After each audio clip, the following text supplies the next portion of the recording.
வானொலியில் நீங்கள் கேட்டு மகிழ்ந்த தென்கட்சி கோ. சுவாமிநாதன் அவர்களின் இன்று ஒரு தகவல் கதை தொகுப்பினை கேட்கலாம்.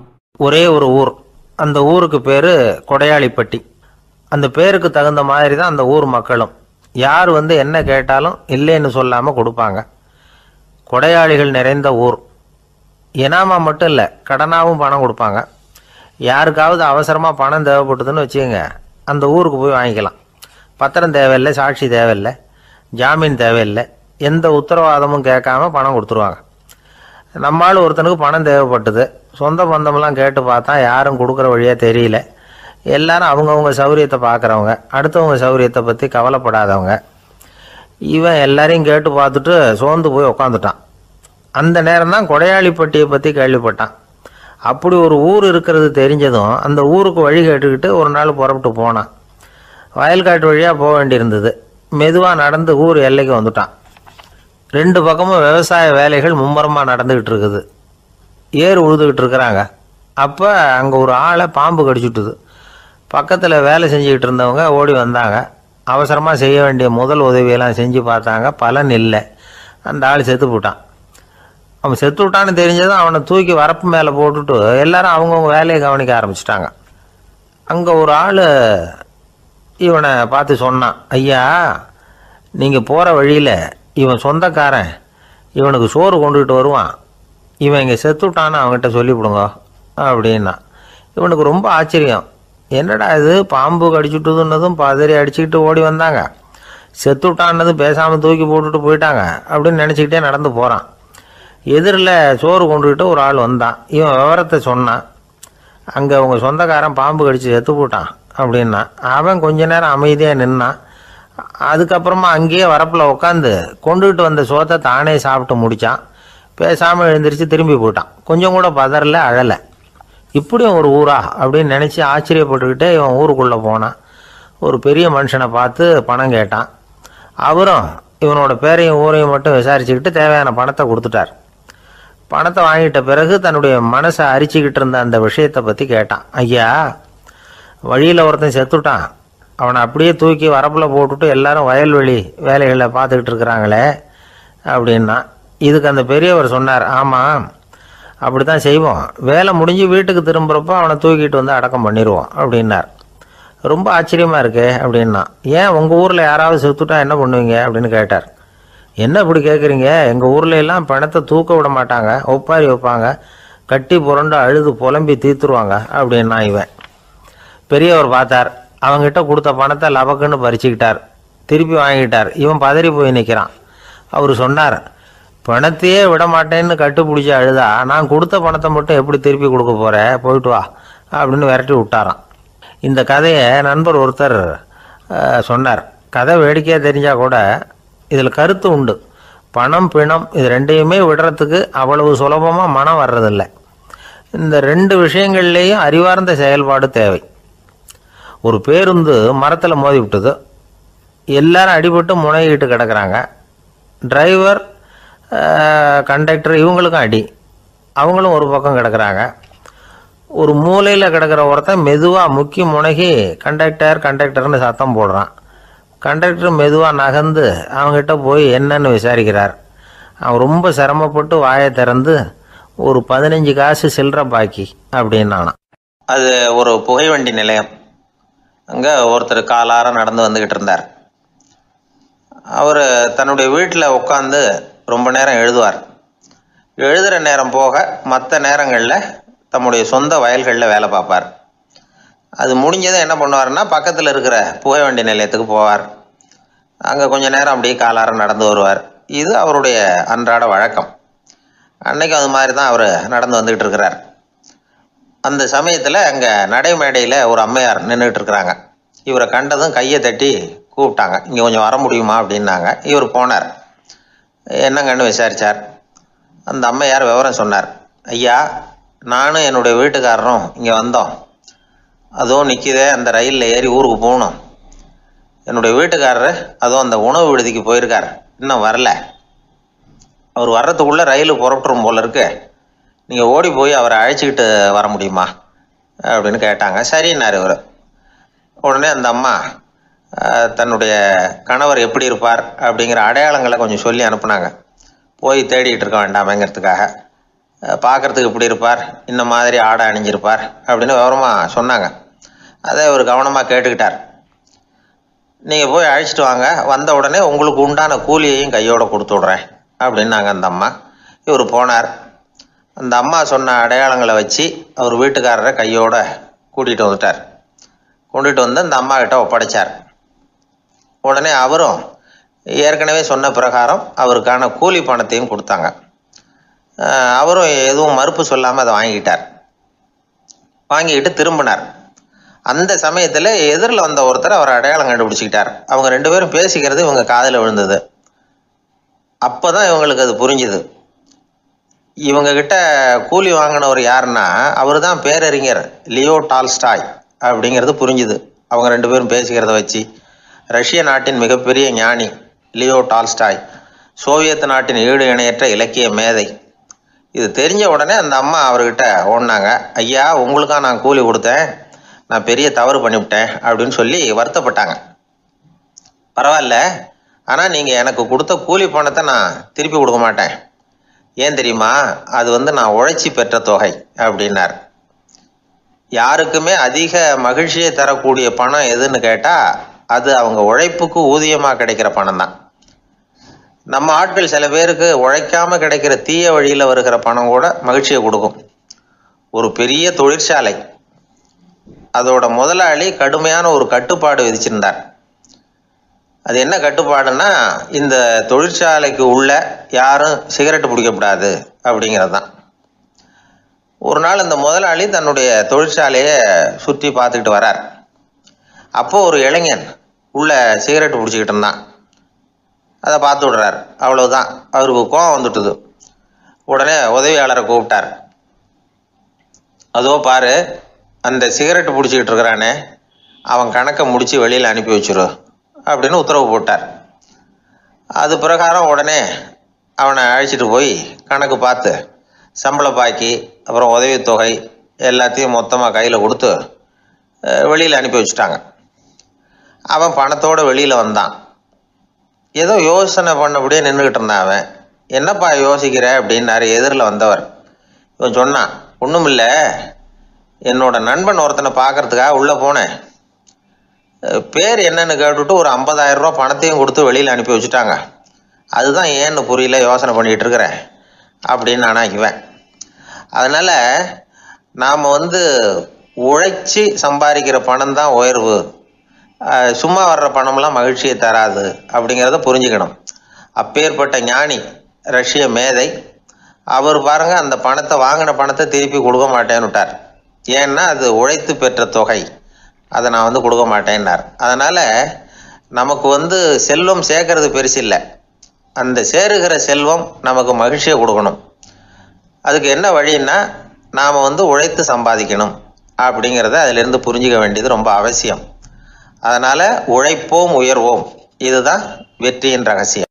ஒரு பள்ளிக்கூடம், அதில் வசதியான வீட்டுக்குள்ள ஒருத்தன் படிச்சுக்கிட்டு இருந்தான். இன்னொரு ஏழை பையனும் அங்கே படிச்சுக்கிட்டு இருக்கிறான். இவங்க 2 பேரும் ஒரே தெருவில் தான் இருக்கிறாங்க. பணக்கார வீட்டு பையன் பங்களாவில் இருந்தான். அவனுக்கு வேலை செய்யறதுக்காக சில வேலையாட்கள் உண்டு. அதனால் அவன் நல்லா சாப்பிடுவான், தூங்குவான். ஏதோ வரணுமேங்கிறதுக்காக பள்ளிக்கூடத்துக்கு வருவான், போவான், அவ்வளவுதான். இந்த ஏழை பையன் இருக்கானே, அவன் அப்படி இல்லை. காலையில் எழுந்திருப்பான், உடற்பயிற்சி பண்ணுவான், அவங்க வீட்டில் கிடைக்கிற சாதாரண உணவு அதை அளவோடு சாப்பிடுவான், வீட்டில் உள்ள வேலைகளையும் செய்வான், பள்ளிக்கும் தவறாமல் வந்துடுவான். அவனுக்கு கூட பிறந்த சகோதர சகோதரிகள் 8 பேர். எல்லாரும் தன்னம்பிக்கையோடு அவங்கவுங்க வேலையை செஞ்சுக்கிட்டு இருந்தாங்க. இந்த பையன் எப்பவும் உண்மையை தான் பேசுவான், கடமையை ஒழுங்காக செய்வான். ஆசிரியர்களுக்கு இவனை ரொம்ப பிடிக்கும். அதனால் இவனை அந்த பள்ளிக்கூடத்து மாணவர் தலைவனாக ஆக்கியிருந்தாங்க.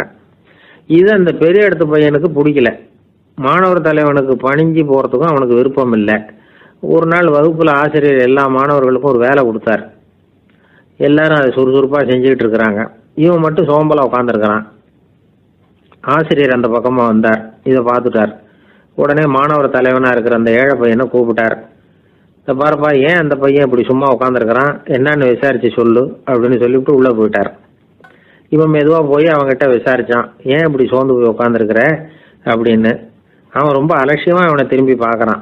என்னோட சிரமம் உனக்கு என்ன தெரியும்? வீட்டில் என்னுடைய சௌகரியங்களை கவனிக்கிற வேலையாட்கள் 2 பேரும் இன்னைக்கு வேலைக்கு வரல. அதனால் என்னோட வேலையெல்லாம் நானே கவனிக்கிற மாதிரி ஆயிட்டுது.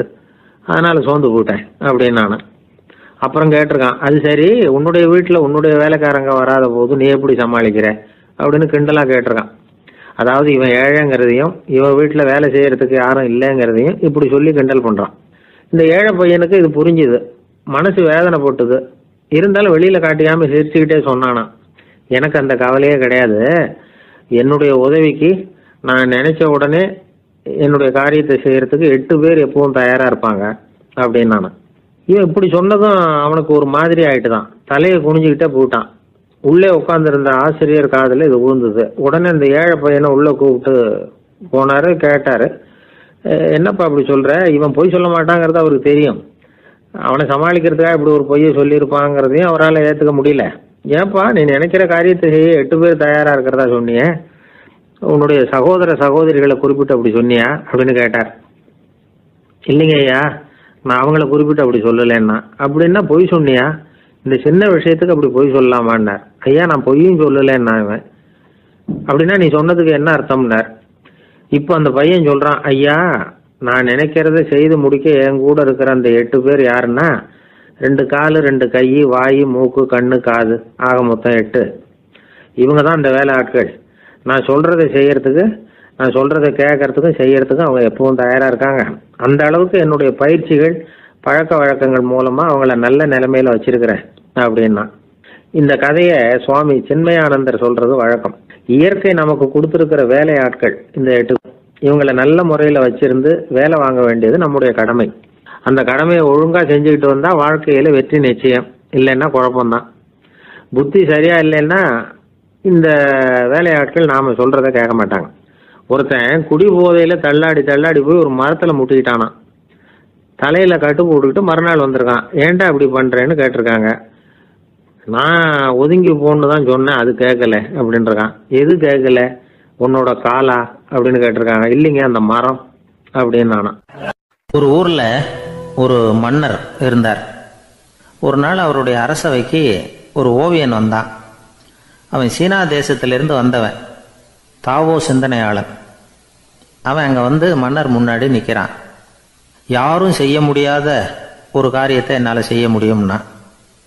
இவன் இப்படி சொன்னதை கேட்டதும் ஏற்கனவே அங்க இருந்த அரசவை ஓவியன் ஒருத்தனுக்கு கோபம் வந்துட்டுது. இதோ பாரு, இப்படிலாம் பேசக்கூடாது, நான் வேணும்னா உன்னுடைய சவாலை ஏத்துக்கிறேன் அப்படின்னா.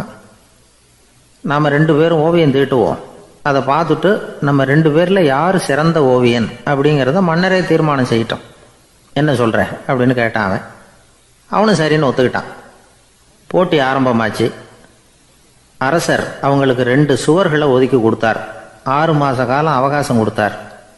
2 ஓவியர்களும் அவங்கவங்க வேலையை ஆரம்பிச்சாங்க. இரவு பகலா வேலை செய்ய ஆரம்பிச்சுட்டாங்க. 6 மாசம் முடிஞ்சது. அரசர் வந்து பார்த்தார். முதல்ல தன்னுடைய அரசவை ஓவியர் தீட்டி இருந்த ஓவியத்தை பார்த்தார். ரொம்ப பிரமாதமா இருந்தது, பாராட்டினார். இதோ பாரு, உன்னுடைய ஓவியம் அற்புதமா இருக்கு, உயிரோட்டம் உள்ளதா இருக்குது, கலையின் உச்சமே இதுதான், இதை விட சிறந்த ஒரு ஓவியத்தை வேற யாராலையும் படைக்க முடியாது அப்படின்னார். அதுக்கப்புறம் அந்த சீன ஓவியன் கிட்ட போனார். எங்க உன்னுடைய ஓவியம்னு கேட்டார். திரைச்சீலையை விலக்கி விட்டு பாருங்கன்னா. மன்னர் வந்து அந்த திரைச்சீலையை விளக்குனார். உள்ள வந்து ஓவியம் இருக்க வேண்டிய இடம் கண்ணாடி மாதிரி தெரிஞ்சுது. அவன் அந்த 6 மாச காலமா அந்த சுவரை வந்து தேய்ச்சி கண்ணாடி மாதிரி ஆக்கி வச்சிருக்கிறான். அதுக்கு நேராக எதிர் சுவரில் அரசவை ஓவியன் தீட்டின ஓவியம் இருக்கு. அது எதிரில் இருந்த இந்த கண்ணாடியில பட்டு பிரதிபலிக்குது. மன்னர் யோசனை பண்ண ஆரம்பிச்சார்.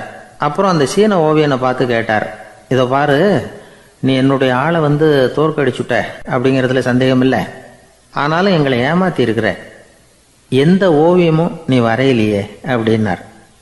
அரசே, இதுதான் உண்மையான ஓவியம், உயிருள்ள ஓவியம்.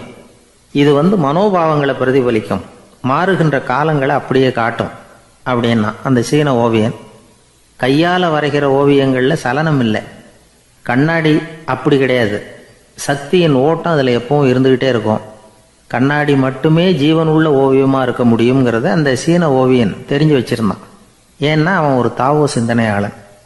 ஒவ்வொரு குழந்தையும் இந்த கண்ணாடியோட தான் பிறக்குது. ஆனால் நாம் என்ன செய்கிறோம்னா ஓவியங்களை கண்ணாடி மீது பதிப்பிச்சு விடுறோம். கண்ணாடி நம்மளை பிரதிபலிக்குது. நம்முடைய அழகோ அவலட்சணமோ கண்ணாடியை பாதிக்கிறது இல்லை. ஏன்னா அதுக்கு மனம் கிடையாது. கடந்து போன வினாடியை பற்றி அது சிந்திக்கிறது இல்லை. அடுத்த கணத்தை பற்றின எதிர்பார்ப்பும் அதுகிட்ட கிடையாது. அதுதான் பற்றற்ற நிலை. மனிதனுக்கு தேவைப்படுறது அதுதான். கண்ணாடி கிட்ட இருந்து நாம் கற்றுக்கொள்ள வேண்டிய பாடம் இது. வாழ்க்கையில் மனிதர்களை நேசிக்கலாம், உலகின் அழகையெல்லாம் பிரதிபலிக்கலாம், ஆனால் எதையும் பற்றி கொண்டு விடக்கூடாது அப்படிங்கிறது பெரியவர்கள் அறிவுரை. துயரம்ங்கிறது பற்றுக்களின் சாயை. கண்ணாடி முன்னாடி நிற்கிறப்போவெல்லாம் நமக்கு இந்த ஞாபகம் வரணுமா. ஒரு குடும்ப தலைவர் ஒரு நாள் காலையில் விடிஞ்சு எழுந்திரிச்சதும் சத்தம் போட்டார். யார் இந்த கருங்குரங்கு படத்தை என் ரூமில் கொண்டாந்து மாட்டி வச்சது அப்படின்னு கத்தினார். சமையல் கட்டிலிருந்து மனைவி பதில் சொன்னாங்க, தூக்க கலக்கத்தில் உளராதிங்க, நல்லா பாருங்க, அது படம் கிடையாது, முகம் பார்க்குற கண்ணாடி அப்படின்னாங்க. ஒரு மாணவனை பார்த்தேன். என்ன தம்பி படிப்புலாம் எப்படி இருக்குது அப்படின்னு விசாரித்தேன். அவன் ரொம்ப அழுத்துக்கிட்டான். நான் நல்லா தான் சார் படிக்கிறேன், இருந்தாலும் புத்தியில் சரியாக ஏற மாட்டேங்குது சார் அப்படின்னா. சரி, இவனும் நம்ம ரகம்தான் அப்படின்னு சொல்லி முடிவு பண்ணிட்டோம். கல்வி கற்கக்கூடிய ஒரு மாணவன் சம்பந்தப்படுற புத்திகள் பல வகை. அதை பற்றி ஒரு பெரியவர் விளக்கி இருக்கிறார். மிருத்து புத்தின்னு ஒன்று இருக்குதான். மிருத்துன்னா மண். மண்ணால் செவுறு கட்டுறோம்ல, மண் சுவரில் ஆணி அடிக்கிறதும் சுலபம், அதை பிடுங்கி எடுக்கிறதும் சுலபம். அது மாதிரி சில பேர் குரு சொல்லி கொடுக்குறத சுலபமாக கேட்டு தெரிஞ்சு வச்சுக்குவாங்க, கொஞ்ச நேரத்தில் சுலபமாக மறந்தும் போயிடுவாங்க. இது மிருத்து புத்தின்னு பேர், மண் புத்தி. தாரு புத்தின்னு ஒன்று உண்டான். தாருன்னா மரம். அதில் பச்சை மரத்தில் ஆணி அடிக்கிறது சுலபம், ஆனால் அதை எடுக்கிறது கஷ்டம். அது மாதிரி ஆசிரியர்கிட்ட இருந்து கேட்டதை கவனமாக மனசில் பதிய வச்சுக்கிட்டு அதை மறக்காமல் இருக்கிறது தாரு புத்தி. பட்டை மரமாக இருந்தால் அதில் ஆணி அடிக்கிறதும் கஷ்டம், அடிக்கிற ஆணியும் சீக்கிரம் நழுவிடும். அது மாதிரி கேட்குற விஷயம் மனசில் பதியறதும் கஷ்டம். அப்படியே பதிஞ்சாலும் அது நீடிச்சு இருக்கிறதும் கஷ்டம், கொஞ்ச காலத்தில் மறந்துடும். இன்னொரு வகை புத்தி ஒன்று உண்டு, அதுக்கு பேர் சிலா புத்தின்னு பேர். சிலான்னா கல். ஒரு கருங்கல்லில் 4 துளையை போட்டு ஒரு துளையில் உளிய வச்சு அடித்தா மற்ற துளை வழியாகவும் பிளந்து கல் 2 ஆகிடும். அது மாதிரி சந்தியான இடங்களில் குறிப்பாக ஒரு பொருளை சொன்னால் அதை வச்சுக்கிட்டு மற்றதையும் தெரிஞ்சுக்கிறது, அது சிலா புத்தின்னு பேர். வேணு புத்தின்னா என்ன தெரியுமா? வேணுன்னா மூங்கில். மூங்கில் கணுவில் ஒரு பக்கம் உளிய வச்சு அடித்தா 2 பக்கமும் பிளந்துடும். அது மாதிரி ஒரு செய்தியை கேட்டுக்கிட்டு இருக்கிறப்பவே அதோட முன்பின் தொடர்களையும் தெரிஞ்சுக்கணும், அது வேணு புத்தி. தைல புத்தின்னு ஒன்று உண்டு. தைலம்ங்கிறது எண்ணெய். தண்ணியில் ஒரு துளி எண்ணெயை விட்டால் அது தண்ணி பூரா பரவி போடுதில்ல, அது இப்படி பரவுறது மாதிரி ஆசிரியர் சுருக்கமாக ஒரு கருத்தை சொன்னால் அதை வச்சுக்கிட்டு பூரா விஷயங்களையும் தெரிஞ்சுக்கணும், அது தைல புத்தி. கற்பூர புத்தின்னு ஒன்று கேள்விப்பட்டிருக்கோம். அது எப்படின்னா, கற்பூரம் தீ பட்ட உடனே பிடிச்சிக்கும். ஆசிரியர் சொன்ன உடனே நுண்ணறிவோட பாடங்களை புரிஞ்சுக்கிறது இந்த வகை புத்தி. கரி புத்தின்னு ஒன்று. அது எப்படின்னா, கரியில் நெருப்பை வச்சு விசிறிய பிறகு அதுக்கப்புறம் அது கறி நெருப்பாகும். அது மாதிரி காலம்பரை சாயந்தர வேலைகளில் ஆசிரியர் பாடம் சொல்லி கொடுப்பார், அதை கொண்டு புரிஞ்சுக்கிறது இந்த வகை. கதலித்தண்டு புத்தின்னு ஒன்று சொல்லுவாங்க. கதலிங்கிறது வாழை மரம். வாழைத்தண்டில் தீ வைக்கிறது எவ்வளவு சிரமமோ அவ்வளவு சிரமத்தோடு கல்வி கற்கிறது கதலித்தண்டு புத்தி. இதை தவிர இன்னும் சில வகையான மாணவர்களை கூட அடையாளம் காட்டுறாங்க. ஆசிரியர் சொன்னதில் நல்லதை மட்டும் எடுத்துக்கிறவன் அன்னம். ஆசிரியர் கிடைச்ச இடத்துல பாடத்தை கேட்டுக்கிட்டு பிறகு தனியாக உட்காந்து சிந்திக்கிறவன் பசு. பசுமாடு அப்படி தானே, புல் கண்ட இடத்துல மேயும், அதுக்கப்புறம் நிதானமாக அசை போட்டுக்கும். ஆசிரியர் சொன்னதை தவிர வேறு எதையும் சொல்ல முடியாதவன் கிளி. பல இடங்களில் பாடங்கள் கேட்டு கடைசியில் ஒன்றும் புரியாமல் போகிறவன் ஆடு. ஆடு ஒரு செடியில் வயிறார மேயாது, ஒரே செடியில். இக்கரைக்கு அக்கறை பச்சைன்னா அங்கேயும் இங்கேயும் அலைஞ்சிக்கிட்டே இருக்கும். சில பேருக்கு எருமைன்னு பேர். எருமை எப்படின்னா குளத்து நீரை கலக்கி தான் குடிக்கும். அது மாதிரி ஆசிரியர் மனசை நோக செய்து பயில்கிற மாணவர்கள்லாம் இந்த ரகம். இவ்வளவுலாம் இருந்தாலும் இந்த காலத்து மாணவர்கள்லாம் ஒரு தனி ரகம். ஒரு ஆசிரியர் வகுப்பில் பாடம் நடத்திக்கிட்டு இருந்தார். இலக்கண வகுப்பு. இறந்த காலம், நிகழ்காலம், எதிர்காலம், past tense, present tense, future tense, இதை பற்றிலாம் பாடம் நடத்துகிறார். எல்லாம் சொல்லி கொடுத்துட்டு இப்போ நான் ஒரு வாக்கியம் சொல்லுவேன், அது என்ன காலம் அப்படிங்கிறத நீங்கள் சொல்லணும்னார் ஆசிரியர். சரி, நாங்கள் மாணவர்கள்லாம், நான் நாளைக்கும் பாடம் நடத்தப் போகிறேன். இது என்ன காலம் அப்படின்னு கேட்டார் ஆசிரியர். அதாவது நான் நாளைக்கும் பாடம் நடத்தப் போகிறேன், இந்த வாக்கியம் என்ன காலம்னு கேட்டார். ஒரு பையன் மெதுவாக எழுந்திரிச்சு சொன்னான், இது எங்கே போதாத காலம் சார் அப்படின்னு சொல்லிவிட்டு உட்காந்துட்டானா. அள்ள அள்ள குறையாதது அட்சய பாத்திரம், அது நமக்கு தெரியும், கேள்விப்பட்டிருக்கிறோம். ஆனால் போட போட நிரம்பாத ஒரு பாத்திரம் உண்டு. அது என்ன தெரியுமா? நம்மளில் பல பேர்கிட்ட அந்த பாத்திரம் உண்டு. அதுதான் பேராசை அப்படிங்கிற பாத்திரம். அதை நிறைவு செய்யவே முடியாது. பேராசையை பற்றி சுஃபி இலக்கியத்தில் ஒரு பிரபலமான கதை உண்டாம். அதை ஒரு பெரியவர் எடுத்து சொல்லியிருக்கிறார். ஒரு மன்னர் நகர்வலம் போயிட்டு இருக்கார். ஒரு பிச்சைக்காரன் மன்னர் எதிரில் வரான். பிச்சை போடுங்கிறான். என்னுடைய அமைதியை கெடுக்காதே போங்கிறார் மன்னர். அவன் சிரிக்கிறான். அரசே, உங்களுடைய அமைதி கிடக்கூடிய நிலையில் இருந்தா அதுக்கு பேர் அமைதியே கிடையாது அப்படின்னு நானா. எதிரில் நிற்கிறது வெறும் பிச்சைக்காரன் இல்லை, யோகி அப்படிங்கிறத மன்னர் புரிஞ்சுக்கிட்டார். துறவியே, உங்களுக்கு என்ன வேணும்னாலும் கேளுங்க, கொடுக்குறேன்னாராம். அந்த துறவி மறுபடியும் சிரிக்கிறார். அரசே, உங்களால் முடியாததையெல்லாம் கொடுக்க முடியும்னு சத்தியம் செய்யாதீங்க அப்படின்னார். மன்னருக்கு கோபம் வந்துட்டுது. என்ன இவர் இப்படி சொல்றாரு அப்படின்னு நினைச்சார். நகர் வலத்தை பாதியிலேயே நிறுத்தினார். வாங்க அரண்மனைக்குன்னார்.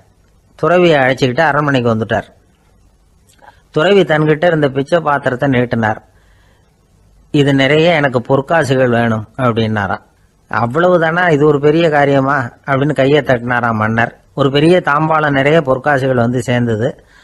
அதை அள்ளி போட்டார். போட போட அந்த பிச்சை பாத்திரம் நிரம்பவே இல்லை. பொற்காசுகள் போட போட அவ்வளவையும் உள்ள வாங்கிக்கிட்டே இருக்குது. அரசாங்க கஜானாவே காலி ஆயிட்டுது. மூட்டை மூட்டையா பொற்காசுகளை கொட்டி பார்த்துட்டாங்க. அது முழுங்கிக்கிட்டே இருக்குது. கடைசி வரைக்கும் அந்த பிச்சை பாத்திரம் நிரம்பவே இல்லை. அரசர்கிட்ட இருந்த கர்வம் போயிட்டுது.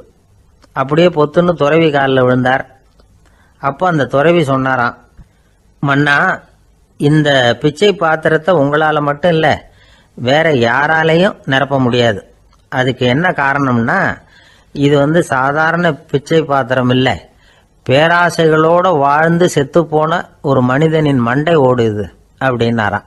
பாருங்க, இதுதான் அந்த சுஃபி இலக்கிய கதை. செத்த பிறகும் நிறைவு இல்லைன்னா அது எப்பேற்பட்ட பேராசையா இருக்கும்னு யோசிச்சு பார்த்துங்க. நம்மால் ஒருத்தர் கல்யாணம் பண்ணிக்க பொண்ணு பார்த்துக்கிட்டு இருந்தார். அழகு, அறிவு, படிப்பு எதுவும் தேவையில்லை, பணம் மட்டும் இருந்தா போதும் அப்படின்னு பார்க்குறவங்க கிட்ட எல்லாம் சொல்லி வச்சார். ரொம்ப நாளைக்கு அப்புறம் ஒரு பணக்காரர் கிடைச்சார். அவர் சொன்னார், இதை பாருங்க, எனக்கு 20 வயசுல ஒரு மகள், அவளை நீங்க கல்யாணம் பண்ணிக்கிட்டா 2 லட்சம் பணம் கொடுப்பேன். 25 வயசுல ஒரு பொண்ணு, அவளை கல்யாணம் பண்ணிக்கிட்டா 2.5 லட்சம் தருவேன். 30 வயசுல ஒரு பொண்ணு இருக்கா, அவளை கல்யாணம் பண்ணிக்கிட்டா 3 லட்சம் தருவேன். என்ன சொல்ற அப்படின்னாராம். இவன் கொஞ்ச நேரம் யோசிச்சு பார்த்துருக்கான். அதுக்கப்புறம் மெதுவா அவரை நிமிந்து பார்த்து, ஏன் சார், உங்ககிட்ட 50 வயசுல ஏதாவது பொண்ணு இருக்கா அப்படின்னு கேட்டானா. ரொம்ப பேருக்கு கூட்டத்தில் பேசுறதுன்னா பயம். நமக்கு ஒன்றும் தெரியாதுன்னு மற்றவங்க நினச்சிடக்கூடாதுங்கிற எண்ணம் தான் இதுக்கு காரணம். ரொம்ப முக்கியமான ஒரு கூட்டம்னா பயமும் அதிகமாக இருக்கும். முக்கியமானவங்கள்லாம் வருவாங்களே, அவங்களாம் நம்மளை பற்றி மட்டமாக நினச்சிருவாங்களே அப்படிங்கிற பயம் வந்துடும். ஆனால் மேடை பேச்சுங்கிறது அவ்வளவு கடினமான ஒரு காரியம் இல்லைங்கிறாங்க அது சம்பந்தமான நிபுணர்கள். யாரும் பேச்சாளர் ஆகலாம், இது ஒன்றும் பெரிய கிஃப்ட் கிடையாது அப்படின்னு அவங்க சொல்கிறாங்க. நீங்கள் ஒரு சிறந்த பேச்சாளர் ஆகணுமா அப்படின்னா அதுக்குன்னு சில ஆலோசனைகளை சொல்லி வச்சுருக்கிறாங்க அனுபவசாலிகள். முதல் ஆலோசனை என்னென்னா, உங்கள் பேச்சு எளிமையாக இருக்கணும். ஏதாவது ஒரு கருத்து அல்லது 2 கருத்து சொன்னால் போதும். 20 அல்லது 30 கருத்துக்களை சொல்லிகிட்டே போகக்கூடாது. ரெண்டாவது ஆலோசனை, நீங்கள் என்ன பேச போகிறீங்கிறது முதல்ல உங்களுக்கு நல்லா புரியணும். அதுக்கப்புறம் தான் அதை அடுத்தவங்களுக்கு புரிய வைக்க முடியும். எப்படி ஆரம்பிக்க போகிறோம், எந்த கருத்தை முக்கியமாக வலியுறுத்த போகிறோம், எப்படி முடிக்க போகிறோம் அப்படிங்கிறத முதல்ல நல்லா சிந்தித்து மனசில் வச்சுக்கணும். கடைசியாக என்ன சொல்கிறீங்களோ அதுதான் கேட்குறவங்க மனசில் நிற்கும். மூணாவது ஆலோசனை என்னென்னா, உங்கள் பேச்சு சுருக்கமாக இருக்கணும். ஒரு 15 நிமிஷம் பேசுகிறது ரொம்ப பொருத்தம். மணிக்கணக்கில் பேசிக்கிட்டு இருக்கிறது நல்லதில்லை. நாலாவது ஆலோசனை, நீங்கள் பேசுகிறது உண்மையாக இருக்கணும். உங்களுக்கு உண்மையான அனுபவங்கள் இருக்கும், அதை சொல்லலாம். உங்களுடைய உண்மையான அனுபவங்களை மற்றவங்களோட பகிர்ந்துக்கணும், அதுதான் முக்கியம். ஐந்தாவது ஆலோசனை, ஆரம்பத்தில் கொஞ்ச நேரம் உங்களை பற்றியும் எதிரில் உள்ளவங்களை பற்றியும் சம்பந்தப்படுத்தி ஏதாவது பேசி ஒரு நெருக்கத்தை ஏற்படுத்திக்கணும். ஒவ்வொருத்தரும் இப்போ இவர் பேச போகிறது நம்ம சம்மந்தப்பட்டது அப்படின்னு நினைக்க ஆரம்பிச்சிருவாங்கல்ல. அதுக்கப்புறம் அவங்க கேட்க தயாராகிட்டாங்கன்னு அர்த்தம். எதிரில் உட்காந்துருக்கிற கூட்டத்திலிருந்து 3 பேரை தேர்ந்தெடுங்க. அதாவது வலது பக்கம் ஒருத்தர், நடுவில் ஒருத்தர், இடது பக்கம் ஒருத்தர். அதாவது உங்களை ரொம்ப கனிவாகவும் ஆர்வமாகவும் பார்க்குறவராக பார்த்து தேர்ந்தெடுத்துங்க. மனசுக்குள்ளே நீங்கள் பேசும்பொழுது என்ன பண்ணணும்னா, இவங்களை நேருக்கு நேராக மாறி மாறி பார்த்துக்கிட்டே பேசுனீங்கன்னா நீங்கள் ஏதோ ஒட்டுமொத்த கூட்டத்தையும் பார்த்து பேசுகிறதாக ஒரு உணர்வு அது ஏற்படுத்திவிடும். 6வது ஆலோசனை என்னென்னா, சொற்பொழிவுன்னா நீங்கள் பேசணும், படிக்கக்கூடாது. எழுதி படிக்கிறது நல்லா இருக்காது. குறிப்புகள் வேணும்னா வச்சுக்கலாம். படிக்கிறது பேப்பர்லேருந்து வர்றது மாதிரி இருக்கும், பேசுகிறது இதயத்திலேருந்து வர்றது மாதிரி இருக்கும். அப்புறம் 7வது ஆலோசனை சொல்கிறாங்க. அது என்னென்னா, மேடையில் ஏறி நின்ன உடனே இயல்பாக மூச்சை இழுத்து விட்டுங்க, இயல்பு நிலைக்கு வாங்க, அதுக்கப்புறம் இயல்பாக பேச ஆரம்பிக்கலாம் அப்படிங்கிறாங்க. இவ்வளவும் பேச்சு கலையில் வல்லுநர்களாக இருக்கிறவங்க சொல்லுகிற ஆலோசனைகள். இதையெல்லாம் கடைபிடிச்சா நமக்கும் அதுக்கும் வெகு தூரம்னு நினச்சிக்கிட்டு இருந்த ஒன்று இப்போ கிட்டத்தில் நெருங்கி வந்துடும். நாம் சொல்கிறபடியெல்லாம் அது கேட்கும். ஒரு பேச்சாளர், அவருக்கு சுருக்கமாகவே பேச தெரியாது. மேடையில் ஏற்றி விட்டுவிட்டா போதும், ஆரம்பிச்சிருவார், நிறுத்த மாட்டார், பேசிக்கிட்டே இருப்பார். ஒரு தடவை அவர் ஒரு கூட்டத்தில் ரொம்ப நேரம் பேசிக்கிட்டே இருக்கிறார். எதிரில் பொறுமை இழந்த ஒருத்தர் தன்னுடைய கை கடிகாரத்தை காட்டினார். அதை கவனித்த பேச்சாளர், மன்னிக்கணும், கை கடிகாரம் நான் கொண்டுகிட்டு வர மறந்துட்டேன், அதுதான் நேரம் போனதே தெரியல அப்படின்னு சொல்லியிருக்கிறார். இதுக்கு அவர் சொன்னாராம் கோபமாக, ஏய்யா கடிகாரத்தை தான் பார்க்க முடியல, மறந்துட்டேன், பக்கத்தில் மாட்டிருக்கிற கேலண்டரையாவது பார்க்கக்கூடாதா அப்படின்னாராம். கணவன் மனைவி அன்பாக இருக்கணும், ஒருத்தர் நல்லா புரிஞ்சுக்கணும், விட்டு கொடுக்குற மனப்பான்மை வேணும். அதுதான் ஒரு நல்ல குடும்பம்.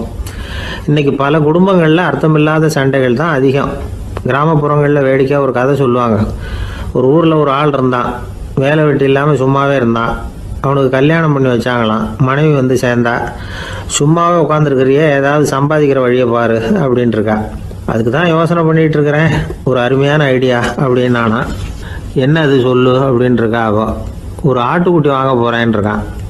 அதை வாங்கி என்ன பண்ண போகிறேன்னா, அந்த குட்டி வளரும், பெருசாகும், அதுக்கப்புறம் அது நிறைய குட்டி போடும் அப்படின்ட்டுருக்கான். சரி, அப்புறம் என்ன, அதையெல்லாம் சந்தையில் கொண்டுட்டு போய் விற்றுவிட்டு அந்த காசுக்கு ஒரு எருவு மாடு வாங்கலாம். சரி, அது எதுக்கு? எருவு மாடு நிறைய பால் கொடுக்கும், அதை கொண்டுகிட்டு போய் பால் பண்ணையில் கொடுப்பேன், அல்லது நானே விற்றுருவேன், கை நிறைய காசு கிடைக்கும். அதுக்கப்புறம் ஒரு பசுமாடு வாங்குவேன், பாலையும் விற்கலாம், நாமளும் காய் போட்டு சாப்பிட்லாம், இப்படிலாம் சொல்லியிருக்கான். அப்போ அந்த பொண்ணு சொல்லிச்சான், அடுத்த தெருவில் இருக்கிற எங்கள் அம்மா வீட்டுக்கும் கொஞ்சம் பால் கொடுத்து அனுப்பலாம் அப்படின்ட்டுருக்கா அந்த பொண்ணு. இந்த இடத்துல கணவனுக்கு கோவம் வந்துட்டுது. அது எப்படி உங்கள் அம்மா வீட்டுக்கு எதுக்கு கொடுக்கணும், அதெல்லாம் முடியாதுன்றிருக்கான். இந்த இடத்துல சண்டை ஆரம்பமாயிட்டுது. கொஞ்ச நேரத்தில் 2 பேரும் சத்தம் போட ஆரம்பிச்சிட்டாங்க. கடுமையான சண்டை நடக்கிறத பக்கத்து வீட்டுக்காரன் காதில் வாங்கினான். அவன் ஓடியாந்தான். அவனுக்கு தெரியும், வாங்காத மாட்டுக்காக இப்படி சண்டை போட்டுக்கிட்டு இருக்கிறாங்கங்கிறது அவனுக்கு புரியும். அவன் ஓடி சொன்னான், ஏண்டா உன்னோட பசுமாட்டை ஒழுங்காக கட்டி போடக்கூடாதான்னு இருக்கான். என்னடா சொல்கிறேன்னா, இவன் உன் மாடு என் தோட்டத்தில் மேய்ஞ்சுட்டுது, பயிரெலாம் நாசமாயிட்டுது, 10,000 ரூபா அளவுக்கு சேதம், அதை வாங்கிட்டு போகிறதுக்கு தான் வந்தேன், குடுறா 10,000 நானா. இவன் அரண்டு போயிட்டான். அப்புறம் சொன்னான், டே நான் இன்னும் மாடே வாங்கலையே, அதுக்குள்ளே அது எப்படிடா உன் தோட்டத்தில் மேயும், என்னடா உளறேன்ருக்கான். நீ தாண்டா இப்போ உளறிக்கிட்டு இருக்க, மாடே வாங்கலை, அதுக்குள்ளே எப்படிடா உன்னுடைய மனைவி அவங்க அம்மா வீட்டுக்கு பால் கொடுத்து அனுப்ப முடியும் அப்படின்னு அவன் கேட்டானா. நம்ம ஆளுக்கு இப்போ தான் புத்தி வந்துதான். அர்த்தமே இல்லாத சண்டை போட்டுக்கிட்டு இருக்கிறோம் அப்படிங்கிறத அவன் புரிஞ்சுக்கிட்டானான். இது நம்ம முன்னோர்கள் சொல்லியிருக்கிற ஒரு கதை. சண்டையில் தான் அர்த்தம் இல்லையே தவிர கதையில் அர்த்தம் உண்டு. அதாவது இல்லாத விஷயங்களுக்காக சண்டை போட்டுக்கிட்டு இல்லறத்தை வீணாக்கிக்கிட்டு இருக்கிற மனிதர்கள் இன்றைக்கு நிறைய பேர் இருக்கிறாங்க. ஒருத்தன் தன்னுடைய மனைவியை பற்றி மாமனார்கிட்ட புகார் சொன்னானா, மாமா உங்கள் பொண்ணு அர்த்தமில்லாத சண்டை போடுறா, எதுக்கு எடுத்தாலும் எடுத்தெறிஞ்சு பேசுகிறா அப்படின்ட்டுருக்கான். நீ எப்படி மாப்பிள்ளை அதை சமாளிக்கிற அப்படின்னு கேட்டிருக்காரு அவரு. அவள் எடுத்தெறியறது என் மேலே படாமல் ஒதுங்கி நின்றுக்கிறேன் அப்படின்னு நானா. இவன் தேசத்து மேலையும் தாய்மொழி பேர்லையும் செலுத்துற அன்புக்கு அபிமானம்னு பேர். தேசாபிமானம்னு சொல்றமே இதுதான். ஒரு கணவன் மனைவி பேர்ல காட்டுற அன்புக்கு காதல்னு பேரு, கடவுள் பேர்ல செலுத்துற அன்புக்கு பக்தின்னு பேரு.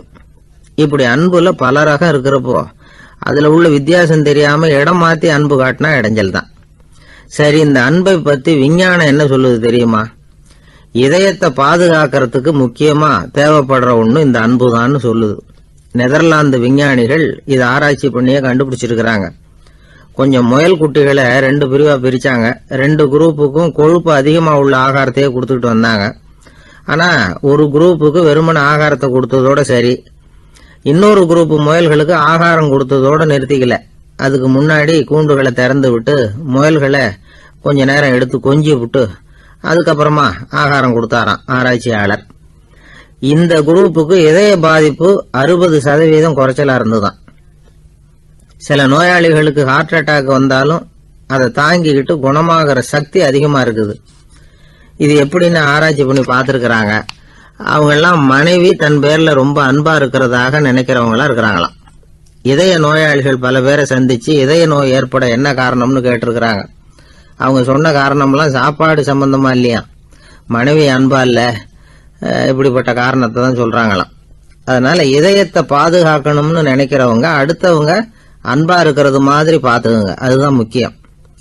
ஒருத்தர் முகம் பூரா பிளாஸ்டரி போட்டுட்டு வந்தார்.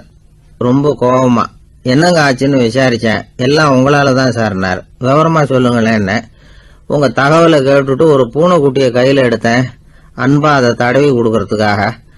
ஆனா அது முந்திக்கிட்டது, அது என் முகத்தை தடவி கொடுத்துட்டுது. முகம் பூரா நகை கீறல், அதுதான் இப்படி அப்படின்னார்.